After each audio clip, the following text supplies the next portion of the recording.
Donc, le PSG avait dans son groupe Gérone, le Dans PSV, son calendrier, parce que vu qu'il n'y a qu'un groupe. Gérone, le PSV, Salzbourg Mhm. et Stuttgart. Mhm. Ces quatre équipes-là, 4 x 3, 12, logiquement, te permettent de mettre à l'abri au moins le play-off Normalement. à 12 points. Si tu ajoutes contre Atlético, les gros, on va dire, Bayern, Atlético, Manchester City et Bayern, Atlético, Manchester City, et il m'en manque un, et Arsenal, il fallait arriver à 16, donc là tu avais encore 12 points. Si tu en prenais ne serait-ce que 4 sur ces points-là, tu pouvais à 16 points ou à 17 aller viser le play-off. Pour un club comme le PSG, avec ses moyens, avec son historique récent dans la compétition, c'est quelque chose qui était, au vu de son programme, de son petit menu, totalement normal. Aujourd'hui, à mi-parcours, parce qu'il reste encore 4 matchs, on en est à se poser la question de savoir si ce serait dramatique ou pas de ne pas être dans ce play-off. Dominique Rocheteau, un ancien du club, dit ce serait dramatique. Nasser Al-Khelaifi a l'air de dire que non, si on comprend ou on comprend pas trop. J'ai l'impression que beaucoup de supporters adhèrent. Ce que dit Nasser Al-Khelaifi, par Rocheteau. Absolument. Et là, moi, j'avoue que je ne comprends pas parce que depuis 2013, le PSG a toujours été, même quand ils étaient au début de leur histoire et donc en construction, ils ont toujours été top 16 minimum et la moitié du temps top 8, voire un peu mieux. Hein, tu vois. Et là, top 24, c'est pas possible. Ou ça a l'air compliqué, ou ça ne serait pas dramatique de ne pas l'être. Parce qu'il y a ce qu'on m'explique, un projet et donc une reconstruction. C'était le même entraîneur l'année dernière. C'était le même entraîneur. Et 80% de l'effectif était présent. Et le club s'est renforcé au milieu de terrain, en défense, et un peu moins devant.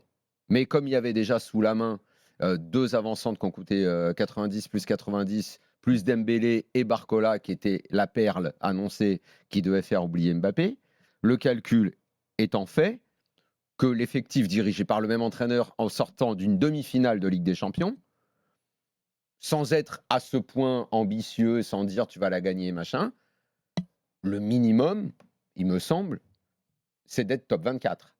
Et là, on a l'air de dire que c'est pas forcément grave et que presque ça pourrait être admis parce que c'est dans un projet, parce que c'est dans une réflexion. Voilà. Ça, c'est la communication du club, du président, annoncée dans les médias, relayée par certains.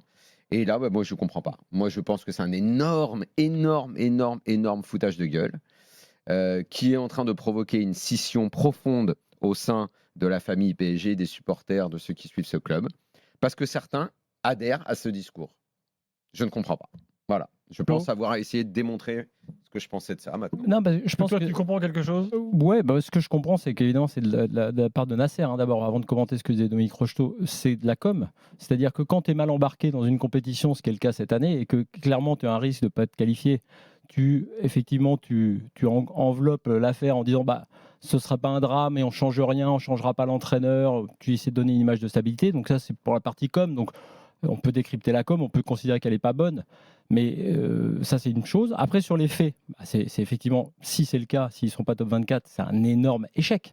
Tu vois, moi je cache pas ça. En revanche, la vraie question, ce que dit le Rocheteau, après c'est les mots, dramatique, échec, tu peux dire ce que tu veux, c'est un gros échec. Mais la question, et c'est à ça que Nasser répond derrière la com, c'est qu'est-ce qu'on fait derrière de tout ça? Qu'est-ce que vous voulez? Ceux qui disent, à juste titre, c'est un énorme échec, c'est dramatique, tu peux prendre tous les mots que tu veux. Ok. Donc on fait quoi? On change tout, tu sais, ou on continue et on se dit, oui, il peut y avoir un échec comme ça dans un cycle. C'est juste ça la question. Parce que considérer ou nommer ce qui va se passer s'il y a un PSG qui est au-delà de la 24e place, oui, c'est un énorme échec. C'est un échec de Luis Enrique, c'est un échec des dirigeants, c'est un échec du recrutement certainement cet été. Oui, mais la question. J'ajoute d'autant plus si les trois autres clubs français y sont. Mais ça, c'est le pompon total. C'est le pompon pour les supporters, mais ça, c'est pas très grave sur l'histoire globale. Après, qu'est-ce que tu fais? Tu dis, c'est pas normal, c'est dramatique, c'est un échec, donc on change. Change soit de coach, soit de stratégie, soit de trucs. C'est possible. Moi, j'ai pas de là-dessus, j'ai pas d'a priori. Soit tu dis comme Nasser apparemment, Et donc, c'est pour ça que je pense que c'est de la com. Bah oui, écoutez, il y a un risque de ne pas être dans les 24, mais on a en gros les reins solides le mental pour continuer avec Luis Enrique. On pense qu'on est quand même sur la bonne voie. C'est peut-être une connerie, mais commentez ce que dit Nasser quand il dit ça, alors que là, ils sont 25e, je crois. Oui, 25e. 25e. Oui, j'imagine que quand tu vois arriver le Bayern, City, que tu n'arrives pas à mettre 3 buts depuis le début de la compétition, tu te dis pas, ouais, on a une bonne chance et tu vas pas les raconter n'importe quoi. Non. Donc tu dis. Peut-être que City devient prenable avec ce qui leur arrive en ce moment. Mais bon. Peut-être, mais peut-être que le PSG sera dans les 24 quand même d'ailleurs, hein, parce que moi je pense continue de pas. croire que c'est impossible qu'il n'y soit pas. Moi, je Tu ne pense peux qu'il pas peut y admettre être. cette idée. Je pense qu'il peut y être. Tu joues Salzbourg, Mais si tu tu vas veux, à Stuttgart. moi je pense qu'ils Non. peuvent y être personnellement, mais je pense aussi que Ils ont s'ils 4 n'y points, sont là. pas, Oui. ouais, mais s'ils n'y sont pas, je veux dire par là que la question c'est surtout ça. Qu'est-ce que tu fais derrière? Est-ce que tu considères que l'échec, puisqu'on dit dramatique, j'entends Rocheteau il dit c'est dramatique. Ok, mais quand il n'est pas dirigeant, tu n'es pas aux affaires. Quand tu es aux affaires, tu dis quoi? Si tu considères que c'est un échec, que c'est dramatique, que c'est la honte, que c'est innommable, dans ce cas-là, tu prends des décisions et tu changes un truc. Absolument. Tu es d'accord? Absolument. Donc la seule question, c'est ça, c'est de savoir ça surtout, c'est savoir qu'est-ce que tu fais. Moi, je pense toujours qu'il faut de la stabilité, que l'histoire d'un projet ou autre, en tout cas d'un entraîneur qui incarne ça pendant plusieurs années, c'est une bonne chose. Maintenant, si dès le premier échec, et sans serait un, effectivement, tu décides de dire c'est pas possible, on n'a plus le temps. On peut avoir aussi une autre lecture. Bon, d'abord, on est là à mi-parcours, effectivement, le PSG est très très mal en point. Prendre un point demain, ce serait vu comme une très belle performance et ça redonnerait certainement au PSG l'idée que gagner contre Salzbourg, Stuttgart, ça devrait suffire à aller dans ce fameux play-off. Après, on verra bien ce qui se passe dans ce play-off. En revanche, atteindre le top 8, ça semble désormais impossible. Mathématiquement, je ne sais même pas si c'est encore possible en gagnant les 4 derniers Non, matchs. là, il faut être dans le top 16, 24. Voilà. Donc le play-off. En bonne position, en position moyenne. Maintenant, on peut avoir une autre lecture. Quand on pose la question de c'est un échec et qu'est-ce qu'on fait, c'est de dire que l'échec, il est à cause de cet entraîneur-là, de sa vision, de la façon dont il a construit son groupe cet été, de l'ambition qu'il a, de cette com de plus en plus effroyable, et juste d'un coup d'œil dans le rétro pour dire, ça n'est que ma lecture, ça n'engage que moi, que l'année dernière, tu t'en tires, tu sors de la poule grâce à un penalty ultra généreux contre Newcastle, sinon tu sors même pas de la poule l'année dernière, que tu as un cul énorme de jouer la Real Sociedad en 8e que tu ne balades pas, où tu passes parce que tu as un joueur qui te met les buts 3 sur 4, parce que tu as beaucoup la réussite que parfois tu n'as pas eu cette année, tu l'as en perdant un match aller et en jouant 11 contre 10 le retour et après en demi tu te fais promener.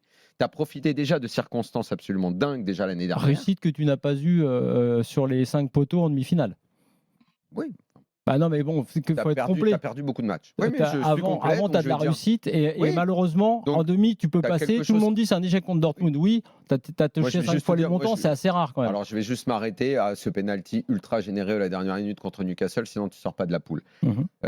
Donc déjà, tu pourrais te dire que c'était pas génialissime et que si en plus tu n'es même pas top 24, tu n'es pas dans une progression et on aurait le sentiment que sur les 2 ans, ce que tu avais envisagé ne ressemble finalement pas à grand-chose au vu de la construction de cet été, de la façon dont tu as fait jouer l'équipe, sauf que de l'idée que bon, il n'y a pas grand-chose qui avance Daniel, dans et ce tu cas-là, pourrais te dire bon, mais on essaie autre chose.